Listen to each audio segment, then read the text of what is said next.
Welcome to the Jackson Rudolph podcast. I am your host, Jackson Rudolph, and this is episode 26 brought to you by Black Belt Magazine. And today I'm super excited to introduce a longtime friend of mine, a teammate, my sync partner, a world traveler, a world champion, and a movie star, the legendary Mr. Jake Presley. How's it going, Jake? I'm doing great. How are you doing? Doing well, man. It's great to have you on the show. Really appreciate your time. So I guess, start for our audience. Tell us your story. How did you get started in martial arts? How did you get started competing? Just take us through the legend of Jake Presley. All right. So I started doing martial arts before I could even really remember when I started. I was probably about between 1 and 2 years old, and we had a dojo in our basement in St. Louis.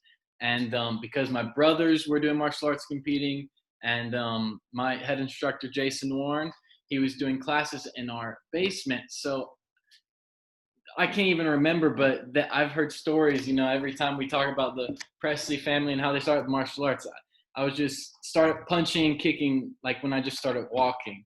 So, and then ever since then, I probably just a few years of that up until I was probably 5 or 6. I competed in my first tournament at the Bluegrass Nationals. I believe I was a yellow belt and did the great Dongoon form. So that was how I got started. But the main reason why I started competing was my 2 older brothers. They were competing for a few years before me, especially Reed, and that's how I got into it, just like that. That's awesome. Yeah, absolutely. For the Presleys, it's always been a family affair. I think everybody in your family now is a black belt, right? Mom, dad, all the siblings, everybody's a black belt, which is really cool. Really special. Everybody except for my oldest sister, Victoria. Right, that's right. So Victoria's got to get on it, right? Yeah, she's got she's got to start, but 4 years after that, she'll be there. Fair enough. So you mentioned like hardly even being able to remember your first tournament, stuff like that. And I think that's one of the things that's most impressive about your competitive careers. You've had a lot of success from a really young age. You know what I mean? One of the youngest people to ever get selected to be on Team Cole Mitchell. Do you even remember when you won your first overall? How old were you when you won your first overall grand championship on NASCAR? I believe it was in 2013. So I was probably, 7 years ago. I was probably about 9 or 10. It was at the Lone Star Open, and it was the first time I won the Cmax weapons runoff, and your mom helped me for about 2 hours before the overall, going through music and everything. I remember that vividly because it was just 2 hours of go, getting ready, and then I ended up winning my first overall that night. That's awesome. And yeah, for our viewers that don't know, my family and the Presley family has always been very close. Jake isn't somebody that I consider a student, but like a protege, if you will. You know what I mean? Somebody that I kind of took under my wing when I was probably like 12 and you were like 8 or something like that, right? And, we met, it was American Internationals. We went against each other in runoffs, and I was like the big kid and you were the little kid. And then after that, we started training together and everything. And I would come down to Nashville to train with you and your brothers and all that. And then Avery came into the picture, of course. And so that was really cool. So yeah, the Rudolph family and the Presley family goes way, way back. We've been helping each other out for a long time. So getting back to kind of your story, Jake, and winning that first overall and you having a lot of success early on, one thing that I experienced, because I wasn't as young as you were when I started winning, but I was 11, 12, and I think that for both of us, as soon as we started winning, we both became pretty dominant, right? We were the ones that would win that junior weapons overall grand. It was me for a long time, and then kind of passed the torch down to you, and then it was you for a long time, right? And then now, obviously, you're going to be moving up into the adult division next year. So, for me, I would always have to find new things to motivate myself, right? When you're that successful, when you're winning all the time, you show up to the tournament, you win. How do you push yourself, right? For me, it was always trying to come up with new tricks. And absolutely over the years, there were new people that came in and presented new challenges.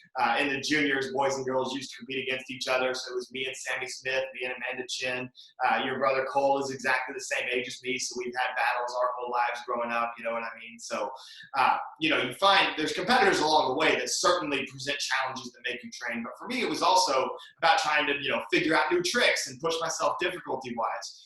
For you, I guess the first part of that question is, did you ever feel unmotivated because of that success? Did you ever feel like, you didn't want to train as much or get complacent? And then if you did feel that, like, what did you do to keep yourself motivated during that time? So I would say a definite yes. There's been, multiple times where the motivation is either very low or sometimes just not there. I would say the biggest thing that's kept me motivated is being on Team Paul Mitchell. Having the legacy, having my great teammates, that's the biggest motivator. I would say the second thing is having people like you and my brothers competing, just at the level above me, always trying to be at y'all's level, even though I don't compete against y'all. That is always my goal. Next year, I will have a chance to actually compete in that division. I don't think it actually has hit me yet, because ever since I was probably I was probably 14 years old when all of y'all were in the adult division. Ever since then, I've wanted to compete in that because, we always are around each other, but it was just such a big age difference. Now I can actually be in that division, so I'm very excited. That's my biggest motivator now. But between all of the years, it's the mainly staying and competing with Team Paul Mitchell, being with you in sync. It's just the greatest feeling. Absolutely. And that makes sense to me too. You know what I mean? I think that being on Team Paul Mitchell is a huge part of the motivation to keep going, because you feel like you've got to support, this incredible legacy that Paul Mitchell's created over the 34 years that we've been a team. That's, when you're on a team that's outlived your own lifespan, you kind of, you get an increased sense of responsibility to kind of keep that thing going. Right. So you mentioned always looking up to like your older peers, myself, your brothers, things like that. But beyond that, right, adult competitors that have already retired, the legends that you grew up watching, who were some of your biggest inspirations early on, whether they were Team Paul Mitchell members or other world champions? Who was it that you were looking up to, other than myself, your brothers, whatever, when you were 8, 9, 10 years old, when they were adults and they were on stage? Who were you looking up to then for inspiration? I would say the 3 biggest competitors that I was looking up to besides y'all would be, Marcel Jones, Kalman Choka, and Matt Emick. Those 3 people are just so awesome and inspirational, all in their different ways. They did 3 very different things and just all awesome. And then also Lauren Carney. She's also amazing. Her traditional weapons and stuff, I definitely have used a lot of that, and she's coached me in that a bunch. So those are probably the 4 biggest, above y'all, people that I've looked up to. Yeah, absolutely. And I agree with that. It's funny how across multiple generations, you have some competitors. It's kind of like in sports, right? Whenever there's a new basketball player that comes through college or whatever, you're like, oh, they're a generational talent, right? I guess in sport karate, that's like the definition of a generational talent, is when you have somebody that through multiple generations, my own generation, your generation, that inspiration has always been there. Because for me, Kalman's been a huge inspiration for me as well. Marcel, Matt, Lauren, everybody that you mentioned, and more on top of that from that same era, serves as an inspiration to my era, your era, and hopefully eras to come. You know what I mean? And so that's one thing that's really cool about our sport, is about how there are these historical figures that we can look up to and we can aspire to be like. So we've talked a little bit about your transition into the adult division, and I know that you said it hasn't even really hit you yet, but kind of looking forward, because that was one thing for me when I was a junior. So I was always looking ahead to the adults and being like, what am I going to have to do to be successful there? I know I can win in juniors. What do I need to do to kick it up a notch, right? What do you expect to be kind of your biggest adjustment going from the junior divisions up to the adult division next year? The biggest adjustment. So, this year, having the majority of it wiped out by COVID-19, there hasn't been a lot of thinking of the next year of competing, So I haven't taken big enough strides to get prepared for the next year. But I would say a few things I'm looking forward to is being able to focus on that divisionals on Friday night. Besides, when 17 and under, you have divisions and runoffs, and then stage. Now I'm ready to just focus all my energy on those 3 or 4 forms Friday night. Now I think that adjustment is not going to be, it sounds like great, I have to compete a little less, but now, like you were saying, it's going to be almost feel like more runoffs. It's going to be like I have to go up against all of my biggest competitors like 5 times on Friday night. So I think that's going to be the hardest adjustment. But the favorite, like the probably best thing I'm looking forward to is on that Saturday morning, getting to sleep about 2 more hours, because I get to compete at the adult time at like 11 a.m. I wish all the tournaments did that now. So to kind of give our viewers a little bit of perspective on what Jake's talking about, if you're not familiar with sport karate. So the way that the North American Sport Karate Association, the NASCA World Tour events work is sometimes the adults will get to sleep in on Saturday morning, and we start at 11 a.m. or noon instead of the 9 a.m. that we used to start as juniors. But really, that's only like 2 or 3 tournaments now. A lot of the World Tour events have shifted back to, no, now the adults got to wake up early too. But to speak a little bit about what Jake's talking about the difference in the process, because for me, this was the biggest adjustment that I noticed, was in the juniors, if you're 17 years old and younger, you go through 3 rounds of competition to win the overall grand, which is the highest honor at an individual tournament. You have your regular division, followed by competing against the winners of other divisions in similar age groups. So like Jake this year, right? You're in the 16, 17 age group because you're 17 years old, right? So you're competing in extreme weapons, right? And there's 2 other divisions, creative and musical weapons. So what happens is the winner of, let's say Jake wins extreme weapons, right? And then 2 other competitors win creative musical. They all go into a runoff against the creative, musical, and extreme weapons winners in the 14 to 15 age division for the boys. So then you have a semifinal, essentially, of all of the 14 to 17 boys, creative, musical, or extreme weapons winners going head-to-head. Sometimes there's overlap, right? If Jake had won musical and extreme, or musical, extreme, and creative, which is something you've done often, right? If you were to win all 3 of those, then Jake would just get 3 draws and runoffs, and it would be just him and whoever won 14, 15. Then whoever wins the runoffs under the current NASCA rules would go on stage for a 14 to 17 weapons grand against the boys' traditional winner, and the girls have a separate grand. When I was coming up, it was boys and girls together, but they've recently, I think in the past 2 years, right? I believe so. Junior divisions so that it's a boys' overall grand and a girls' overall grand, to be consistent with the men's overall, the women's overall, so that it's a fair sex split all the way down through. So that's the way that works in the juniors. But then when you switch over into the adult division, most of the tournaments, there's a few that do adult runoffs to shorten the night show, things like that. But most of the time, if you win an adult division, you advance immediately to the finals. So there's only 2 rounds of competition. But the adjustment that Jake is talking about is, typically because it's just the 16, 17-year-olds or just the 14, 15-year-olds, you have a little bit of a weaker division in your division. And then your hardest competition is in runoffs. And then really with the overall grands, a lot of times it comes down to stylistic preference of the judges, right?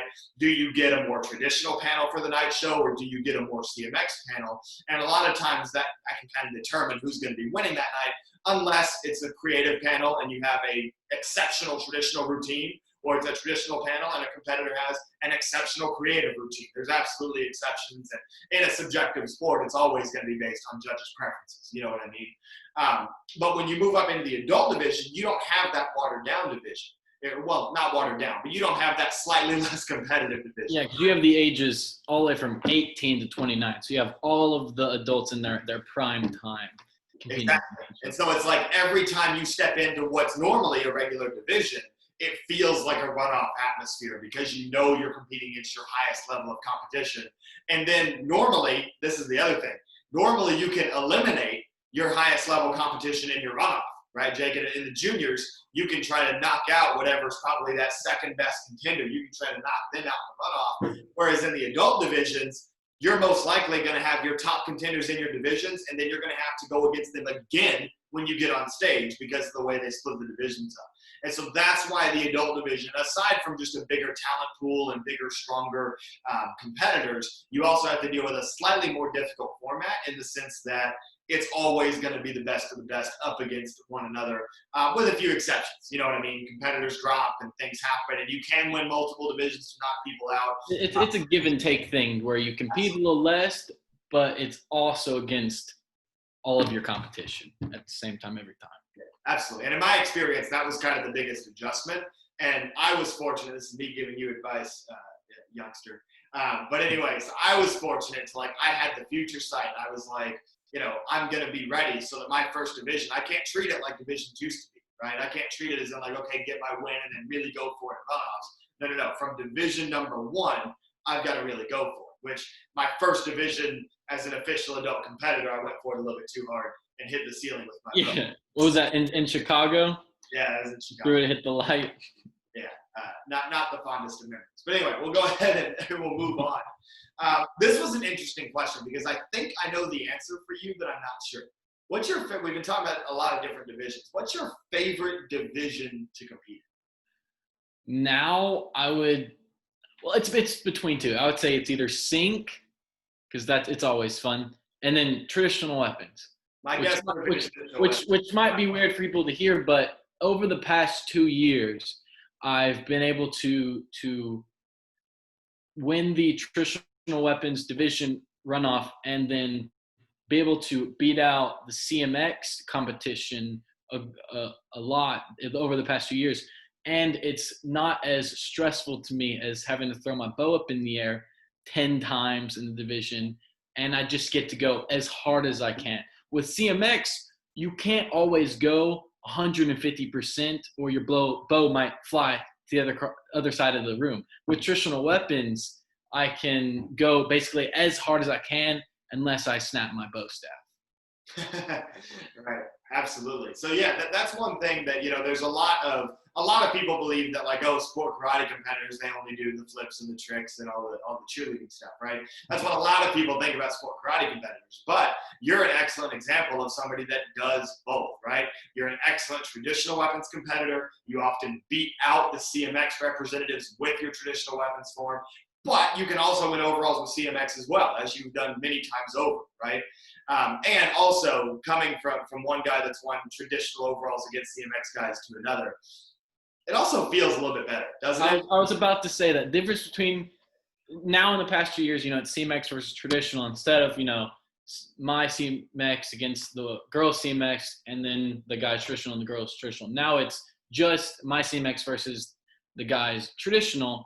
So that doesn't feel as good because you have more liberty when you're doing CMX weapons. You can, you know, a lot of time trick, you can do bow tricks, you can, you know, be spinning and twirling the bow, and, you know, you have the wow factor. But with traditional weapons, it's just basically the core martial arts. So being able to beat someone that's doing all the crazy wow factor stuff definitely has a bit, feels a little bit better. Absolutely. And one thing that stands out about your traditional bow routines in particular, Jake, is you do an excellent job of making the form theatrical despite the fact that it's traditional. And one clarification for our viewers, if you're not familiar with the NASCA rules, is that a traditional weapons form doesn't necessarily have to be a traditional form from a particular style that's been passed down for generations. The rules just require that it's a sequence, a form worth of moves that are strictly traditional. So you can't do any spins, flips, tricks, anything like that. But it also doesn't have to be a strictly passed down for hundreds of years traditional form. It just has to be a routine that consists of exclusively traditional moves. So there is a little bit of liberty there to add in some performance. And that's one thing you do really well, Jake, is like when I watch you run a traditional bow form sometimes, I thoroughly believe that you're about to kill somebody when you're running that form, right? So take us through that. Is that something that you do intentionally? Is that part of your strategy? Is that it just happens and it just overcomes you and you don't really know it? How do you train to perform like that? So when the first time it looked like I was about to kill someone, it was on accident. My brother came up to me, Cole, and I was going against the great competitor, Derek Megan, in traditional weapons. I just moved up to 14-17. It was the first tournament of the year. And you know, we used to call him the man child. You know, he's super strong and everything. And Cole's like, was a beast. He goes, I want you to get in there and I want you to go as hard as you can I either want you to win the division or break your bow. So I went in there. I just went as hard as I could and ended up winning the division. And then me and Derek went back and forth that year. You know, I would get a tournament, and he'd get a tournament, and just like back and forth the whole year. But that first time is when that beast kind of came out. Now it's in my mind. I don't specifically train exactly what I'm going to do, but I train it like I'm in a real fight. Right. So part of my forms, I'm thinking like, if I'm in a real fight, would I do that? No. So like if I'm looking one direction, I'm not just going to randomly strike the other direction, because in a real fight, that wouldn't happen. So I add in some things where I'm like looking around, or I take a second to breathe, stuff like that, to where it's just a little different. Absolutely. And that really captures the essence of a traditional bow routine, right? Is that you actually make it look like you're simulating a fight against multiple attackers, which is the whole point of a traditional weapons routine, right? So we're going to go off script a little bit here, because you talk about, that great battle that you had for that season with Derek Megan. And I'm just curious, maybe it's not one moment, maybe it's two or three different ones, but what would you consider to be some of your like best career moments, or like your top career highlights? Like there was, this one person that you really wanted to beat, or this one win that felt especially good, or even a couple of moments like that. What would you consider some of your favorite highlights in your career? Favorite highlights? I would say, So I think there's some good highlights to where I was winning something, and some highlights where I lost and made me, it pushed me harder. So some of my highest highlights was, like my Warrior Cup wins, even though, that first one, I think you kind of gave me a little bit of slack, in 2014, I'll just let it go. The Warrior Cup wins. You can brag a little bit. What's that Warrior Cup count up to? So I believe I have 4 Warrior Cup wins now, but they're all 17 and under, so I can't say I'm got any adult ones yet. But my highest highlights were, I'm trying to think of anything specific, but I think it's just the big tournaments, being able to compete on like the U.S. Open stage, being able to do, even if I lost some of them, like a couple of years, I'll be able to compete with Cmax weapons, Cmax forms, and sync, and be able to go out there, compete on the U.S. Open stage, compete on ESPN with 3 different things is always fun and a blast. I think with one of my favorite moments was at US Open. We were doing a sync form, and one of your tosses towards me was just a few feet away from my hand. So I had to dive over and catch it, and then go into a 720 toss. And then afterward, you were like, what? I think that win might have been, I think you had a little more to do with it. I think you gave me like another 50 or something like that. Yeah. What Jake's referencing is typically when we do, because we do get prize money for sync, sometimes more than others, but that's okay. We do get prize money when we do win the synchronized competition. Any adult NASCA overall grand championship, you get prize money for it. So since synchronized is considered an adult division, there's prize money for that as well.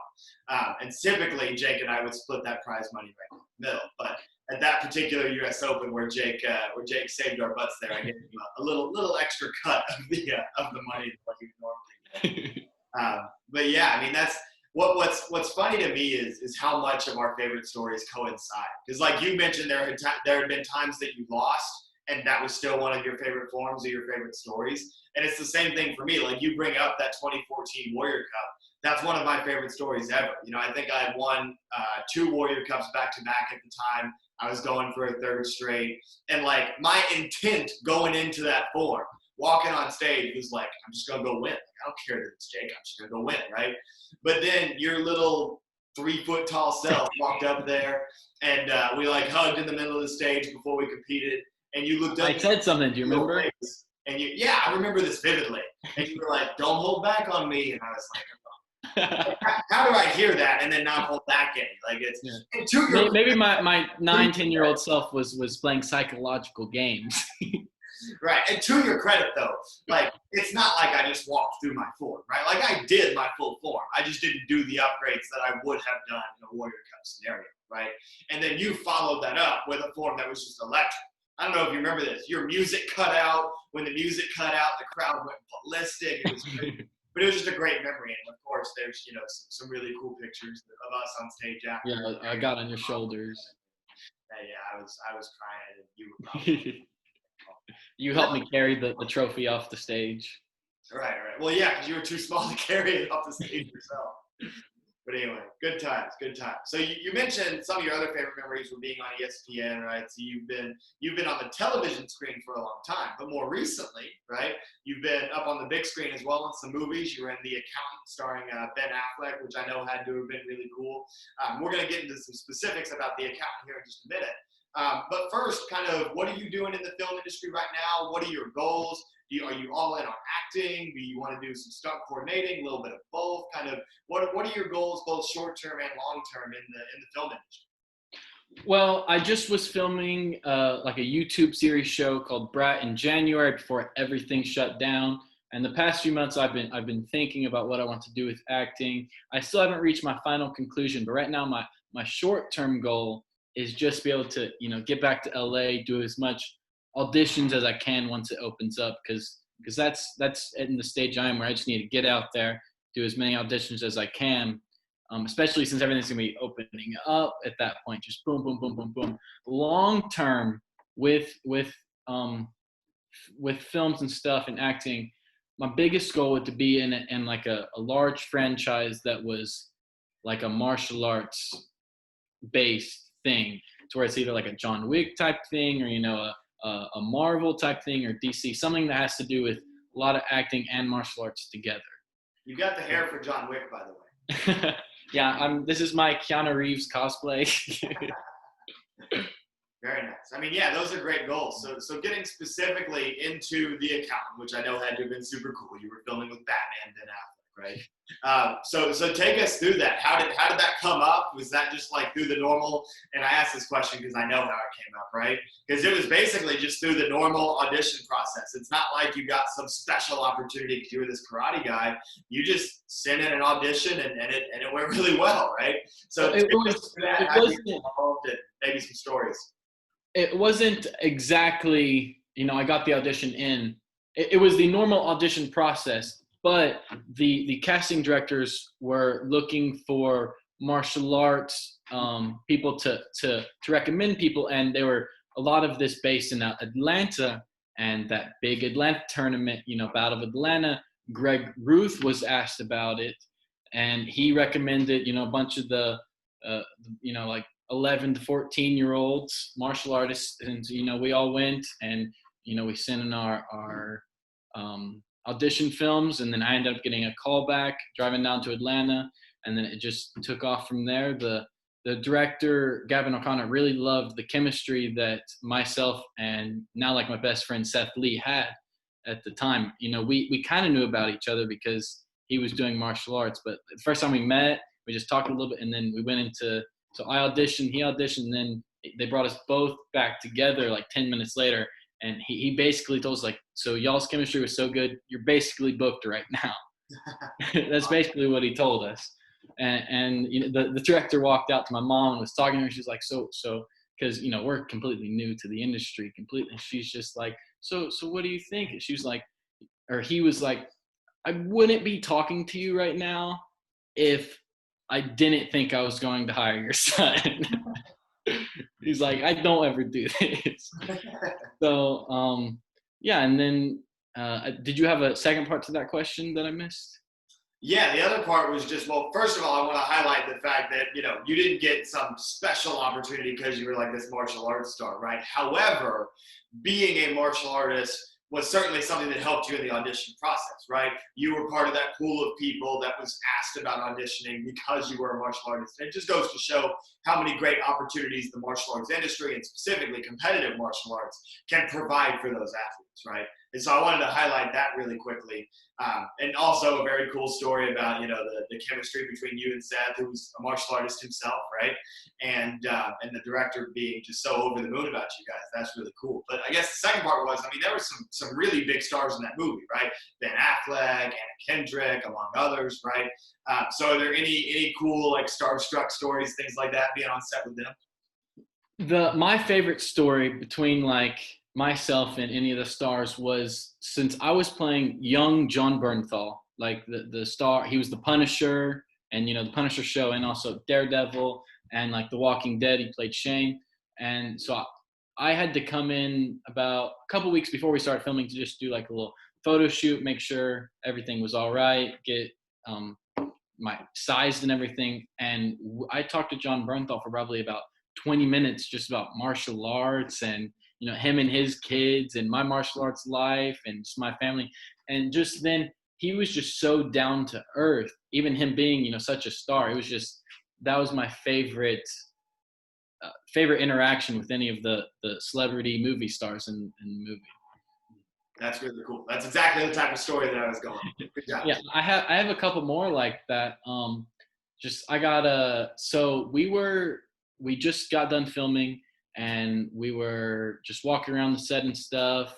The PA was just showing us around, and we walked over and they were filming a scene, and we sat down because they were just we were done filming for the day, and we were just relaxing, looking for stuff to do. And Ben Affleck came over and just like, "What's going on, guys?" Like put his hand on my shoulder and stuff, and was talking to us. That was just like, "Hey, Ben." Like, wow, hey, Batman. That was awesome.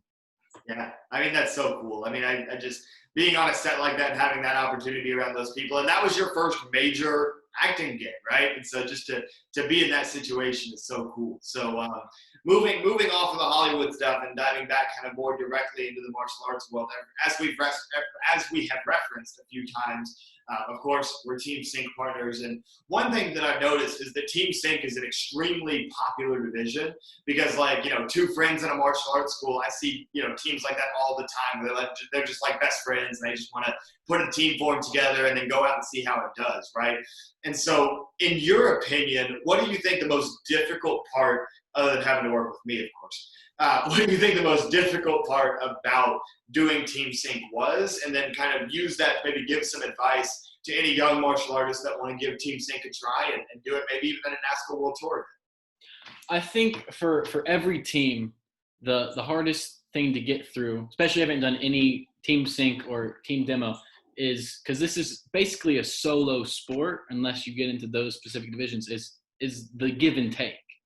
Because it's not like everybody's style and speed and everything's going to match up. You have to give and take, especially since, when we started, I was, I'm 5 years younger than you. And that was what, 3 years ago? Yeah. It had to have been 4, right? Yeah. So I was, so I was only 12, 13 years old. So you definitely had a large gap in speed and skill.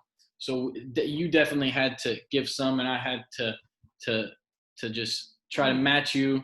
So that was probably the hardest part. And for us specifically, was when we were making the form, I had a lot of problems with my knees, but no one really believed me because I was at the age where it just could be growing or I was faking it or whatever. So anything we tried to do, I'd be complaining about. So, we had a lot of cool stuff where I'd go down to my knee, but just every time I would hurt myself. So it probably took us an extra week to make our form just because of that. Later on, I found out that I had the Osgood-Slaughters in both of my knees, and it wasn't very hard to get through, just had to ice it and take my time. But without knowing, it can cause a lot of pain. Absolutely. And yeah, I think one thing that's really important about that is how much that helped your development as a young competitor, right? Like you talk about, obviously I was, 18 and you were 13, and I was a lot faster because I was 18 and you were 13, right? And even though, sure, I may have given a little bit at first, I mean, you were still stepping up your game to try to get to that speed. You know what I mean? And I feel like a lot of the times now we just kind of do our thing and we're in sync right away because we've worked with each other for so long. But I do think that one of the things that helped you get as fast as you are so quickly is having that pressure to move faster when you were a lot younger because of sync. And so, another really common team sync matchup that I see a lot is, an instructor and a student partnering up to do team sync together. And that can be really, really beneficial for the student because all of a sudden the student's now going to hold themselves to a higher standard to be sure that they don't disappoint the older competitor or the instructor or what have you. So I think that's something that actually played a great role in your development, which is really cool. For me, I always thought the most difficult part was when we had to change something. Right? Because we kind of like get into a groove and we have our plan and we like to stick to it. But there's been times, we go into a US Open and we've got really good competitors up against us. I think most recently we've been challenged by Ben Jones and PJ Clark of Competitive Edge, right? And so sometimes we got to throw in an extra trick. We got to do a little something extra. We got to throw in an upgrade. And at times that can throw off the timing a little bit, right? Because the speed that I spin 2.5 times and catch the ball behind my back is a little bit different than yours. And I'm not talking about fast or slow. I'm talking about just the timing of doing the move, right? And so that's one thing that a lot of people don't think about is that over time you need that form to evolve.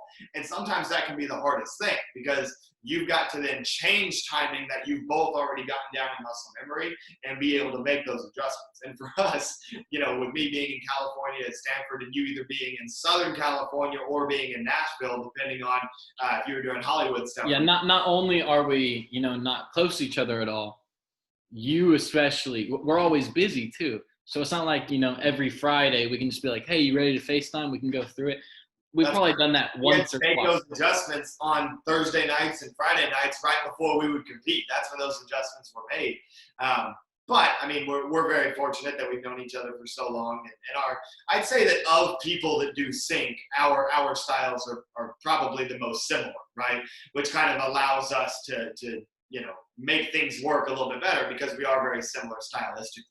And that's another thing, right? If you're a school owner and you're trying to get, some teams together to do team sync, one thing that's really important is making sure that whether it's a weapons form, open hand form, whatever, try to match up people that are stylistically similar. Because if you have two people that are very stylistically similar, very stylistically different, trying to do a sync form together, that can get very difficult very quickly.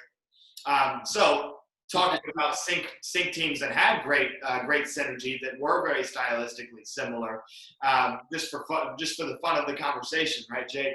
What would you say your favorite team sync form ever is, right? Like like other teams.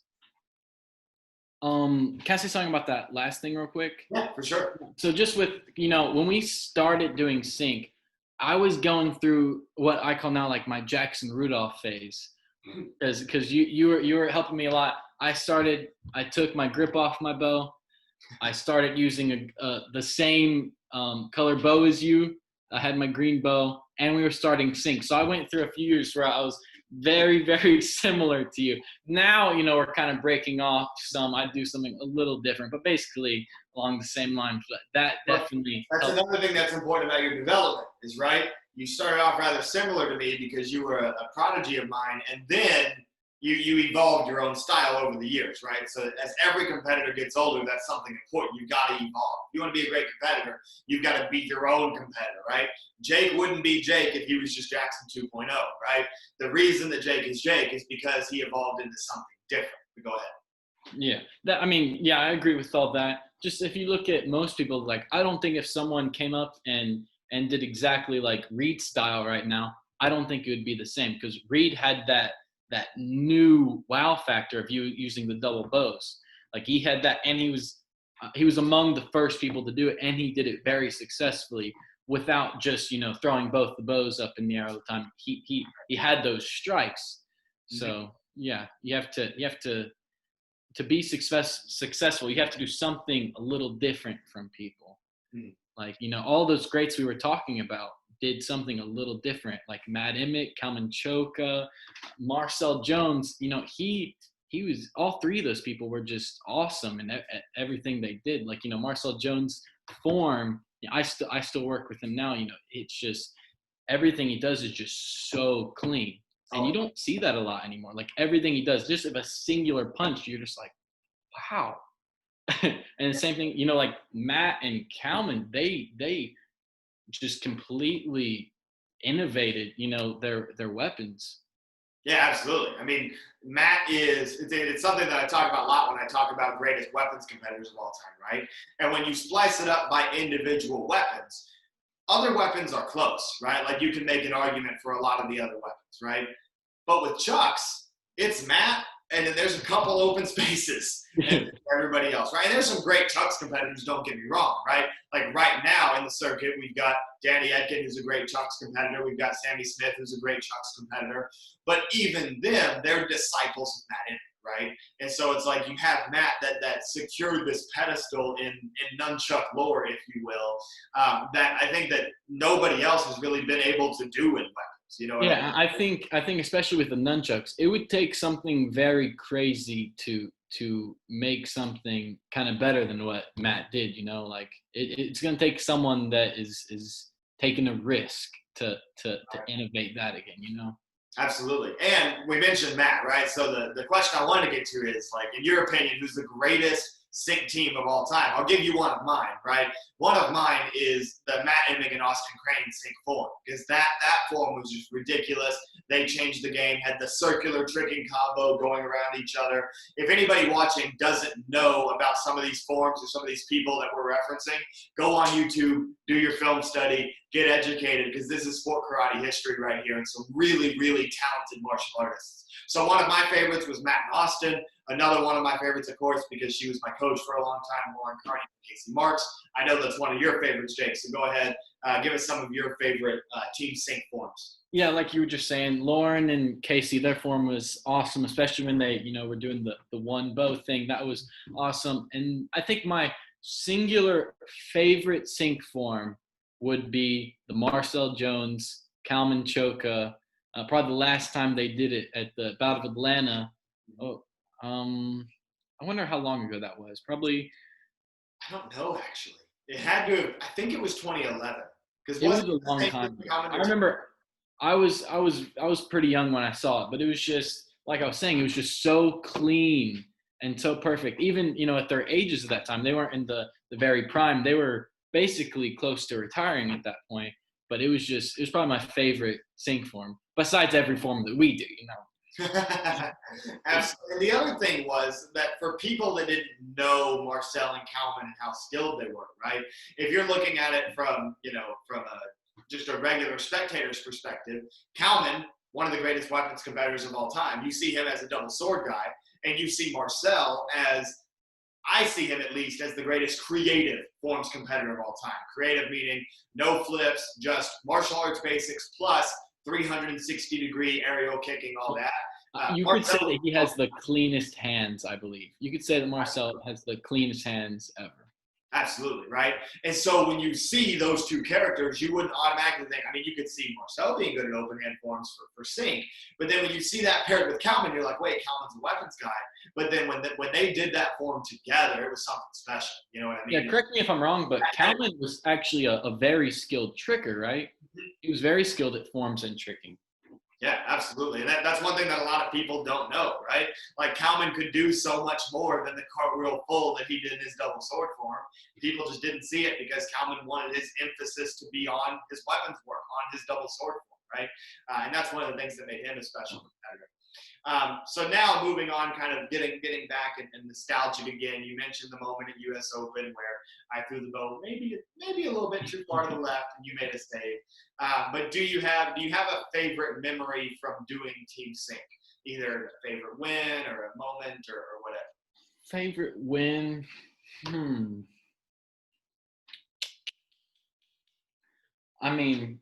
Beating my brother felt pretty good on U.S. Open stage. Reed and Tyler. That was a pretty good moment. Shout out to Reed. It came out of left field, by the way. Reed and Tyler doing double bow and commas at the same time.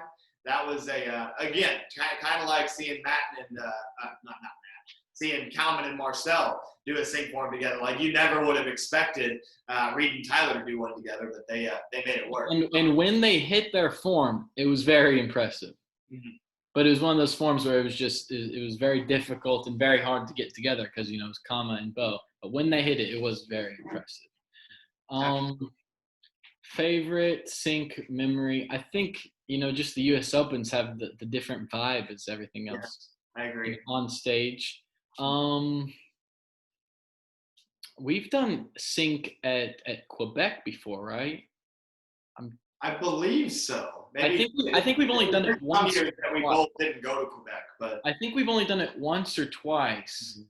But sync on the Quebec stage has even a better feeling to it, just because of that huge crowd. When we walk out there, I know for a fact we've done it at least once, because trying to figure out walking up to the stage and everything with that big ring, I think that is also one of my favorite ones, just because like in the beginning of our forms, it's usually you standing there ready and me kind of just, and then you'll just look over and you'll be like, you ready yet, Jake?